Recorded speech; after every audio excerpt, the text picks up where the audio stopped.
Good afternoon students. देखिए next topic है canonical transformation. ठीक है, the transformation of coordinates in two dimensional space where हम क्या कर रहे हैं, पहले हमारे जो कोऑर्डिनेट्स थे T Q I P I के, उनको हम नए कोऑर्डिनेट्स क्यू आई टिल्ट और पी आई टिल्ट में कन्वर्ट करने हैं। ठीक है, कंडीशन क्या सेटिस्फाई होनी चाहिए लेकिन कि ये जो जैकोबियन है ये क्या होना चाहिए, not equal to zero. Is called canonical of transformation. इसको ही हम क्या बोलते हैं, canonical transformation. Carries any Hamilton system. Hamilton system देखिए पहले आपका ये था, अभी इस ट्रांसफॉर्मेशन की हेल्प से हम इस हैमिल्टन इक्वेशन को किस में कन्वर्ट कर सकते हैं, दूसरे हैमिल्टन सिस्टम में। यानी कि अब ये जो वेरिएबल्स हैं ये चेंज हो जाएंगे क्यू आई टिल्ट और पी आई टिल्ट में, और उसके कॉरस्पॉन्डिंग एच फंक्शन भी चेंज होगा, उसको हमने दे दिया एच टिल्ट। ठीक है, तो इसने यहाँ पर यही कहा है, where H tilt is called Hamilton function. So by the help of canonical transformation we can transform a Hamilton system of type 4 into another Hamilton system of type 5। तो कैनोनिकल ट्रांसफॉर्मेशन हम किसके लिए यूज़ करते हैं, हम इस Hamilton system को convert कर सकते हैं दूसरे हैमिल्टन सिस्टम में। अगर एच फंक्शन यहाँ पर इसकी हेल्प से सिंपलर हो रहा है तो हमें इसका फ़ायदा मिलेगा, तो ऐसे केसेस में हम इन ट्रांसफॉर्मेशन का यूज़ करते हैं। ठीक है, कैनोनिकल ट्रांसफॉर्मेशंस को हम और क्या कहते हैं, कॉन्टैक्ट ट्रांसफॉर्मेशंस। ठीक है, अब हम इसकी हेल्प से, इस कैनोनिकल ट्रांसफॉर्मेशन की हेल्प से हम क्वेश्चंस में अब करके देखेंगे सिस्टम को कन्वर्ट करके।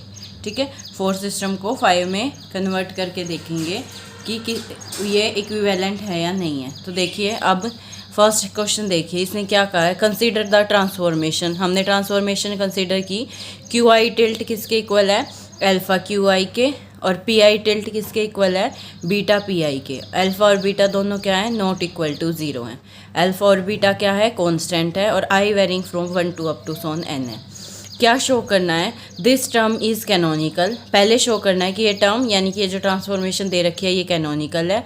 यानी कि उसके लिए आप क्या दिखाओगे, क्या कंडीशन थी कि जैकोबियन हमारे पास वो क्या आ जाए, नॉन ज़ीरो आ जाए। ठीक है, दूसरा उसने कहा है and it transform the system 4 into system 5, और ये क्या करेगा, सिस्टम 4 को सिस्टम 5 में कन्वर्ट करेगा with the help of H tilt की वैल्यू भी दे रखी है, अल्फ़ा बीटा एच। तो देखिए इस क्वेश्चन में उसने Q I tilt P I tilt की वैल्यू दे रखी है इन terms of Q I P I, और एच टिल्ट की वैल्यू दे रखी है इन टर्म्स ऑफ एच। ठीक है, तो पहले तो आपको शो करना है कि ये ट्रांसफॉर्मेशन क्या है, कैनोनिकल ट्रांसफॉर्मेशन है। उसके लिए मैंने आपको बताया था कि ये आपके पास जैकोबियन क्या आना चाहिए, नॉन ज़ीरो। अब यहाँ पर, वहाँ पर तो वेरिएबल देखिए Q1 Q2 up to Son N तक थे ना, यहाँ पर लेकिन क्या है, सिर्फ 2 ही हैं। तो कंडीशन में क्या आ जाएगा, curl Q I tilt P I tilt upon curl Q I P I, ये किसके इक्वल आना चाहिए, नॉन ज़ीरो के। तो ये जैकोबियन कैसे खुलता है, curl Q I tilt by curl Q I, फिर curl Q I tilt by curl P I, फिर curl P I tilt by curl Q I, और curl P I tilt by curl P I. अब इनकी value निकालिए। Q I tilt देखिए किसके equal दे रखा था आपको, क्यू आई टिल्ट की वैल्यू दे रखी है अल्फ़ा क्यू आई। तो जब इसका partial derivative with respect to Q I निकालोगे, यानी कि डिटर्मिनेंट की फर्स्ट वैल्यू निकालोगे आप, curl Q I tilt by curl Q I, तो वो किसके इक्वल आएगा, अल्फ़ा के। ठीक है, फिर सेकेंड टर्म है curl Q I tilt by curl P I. अब वो वैल्यू निकालने के लिए क्यू आई टिल्ट देखिए पी आई का फंक्शन है ही नहीं, तो वो पार्शियल डेरिवेटिव क्या हो जाएगा, ज़ीरो। तो इसका मतलब फर्स्ट रो क्या आ गई, ये तो आया था अल्फ़ा और ये क्या आया था, ज़ीरो। सिमिलरली आप ये निकाल सकते हो, पी आई टिल्ट किसके इक्वल है, बीटा पी आई के। तो यहाँ से curl P I tilt by curl Q I निकालोगे तो क्या आएगा, ज़ीरो, क्योंकि क्यू आई का फंक्शन है ही नहीं। और जब पी आई के रिस्पेक्ट में पार्शियल डेरिवेटिव निकालोगे तो वो वैल्यू क्या आएगी, बीटा। तो इसका मतलब ये आ जाएगा ज़ीरो, और यहाँ पर इसकी जगह क्या आ जाएगा, बीटा। डिटर्मिनेंट को सोल्व करो, क्या आ गया, अल्फ़ा इंटू बीटा। ठीक है, और यहाँ पर देखिए अल्फ़ा और बीटा दोनों ही क्या दे रखे हैं, नॉन ज़ीरो, स्टेटमेंट में ही दे रखे हैं। तो इसका मतलब इनका प्रोडक्ट भी क्या आएगा, नॉन ज़ीरो। तो alpha beta not equal to zero. Clear है।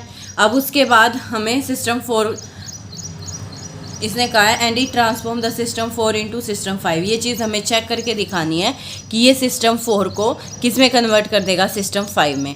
तो सिस्टम 4 के लिए हम क्या वैल्यू निकालेंगे, D Q I by D T और curl H by curl P I. पहले वैल्यू निकालेंगे और दोनों को इक्वेट करेंगे, और फिर चेक करेंगे क्या ये इस इक्वेशन में कन्वर्ट हो रहा है या नहीं।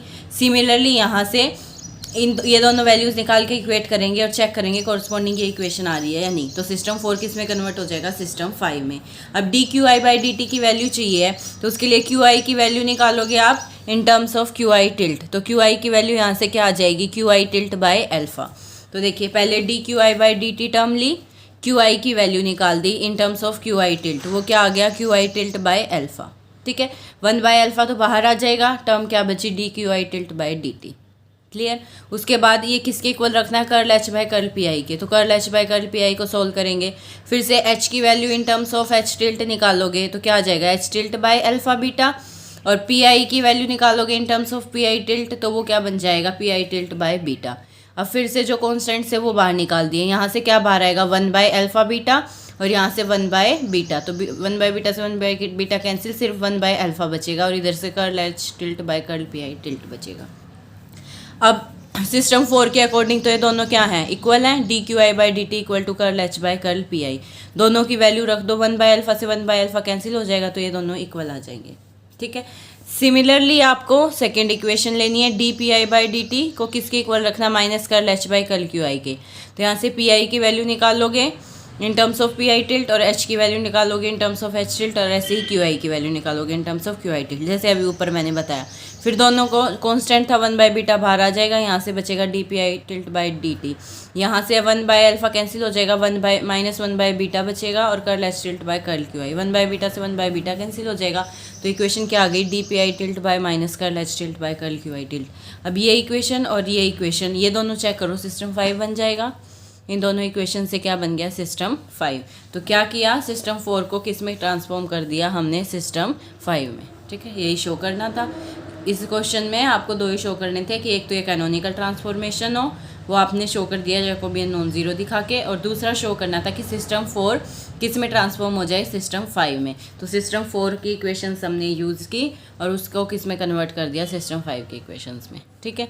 नेक्स्ट एग्जांपल देखिए, the transformation Q I tilt equal to alpha P I tilt equal to beta Q I. Alpha beta दोनों नॉन जीरो है, और एच टिल्ट किसके इक्वल है, बस ये माइनस अल्फा बीटा एच के। देखिए बस उसी क्वेश्चन में और इसमें इतना ही फ़र्क है, क्यू आई टिल्ट सेम है, पी आई टिल्ट सेम है, एच टिल्ट में बस यहाँ नेगेटिव साइन आ गया, show that this is canonical. बिल्कुल सेम क्वेश्चन है एज इट इज़, बस नेगेटिव साइन का फ़र्क हो गया। तो क्वेश्चन आप खुद ट्राई कर सकते हो कैनोनिकल दिखाने के लिए। पहले ये नॉन जीरो दिखाओगे, उसके बाद सिस्टम 4 को ट्रांसफॉर्म करके दिखाना है सिस्टम 5 में, तो वो भी आप इजीली कर सकते हो। एक बार ये क्वेश्चन आप खुद से ट्राई करेंगे। नेक्स्ट रिमार्क में देखिए वो क्या कह रहा है, transformation which is inverse two certain canonical transformation will be canonical transformation. वो क्या कह रहा है, अगर हम ट्रांसफॉर्मेशन का कन्वर्स लें, सॉरी इनवर्स लें, तो वो भी क्या होगी, एक कैनोनिकल ट्रांसफॉर्मेशन होगी। एक कैनोनिकल ट्रांसफॉर्मेशन का इन्वर्स भी कैनोनिकल ट्रांसफॉर्मेशन होगी।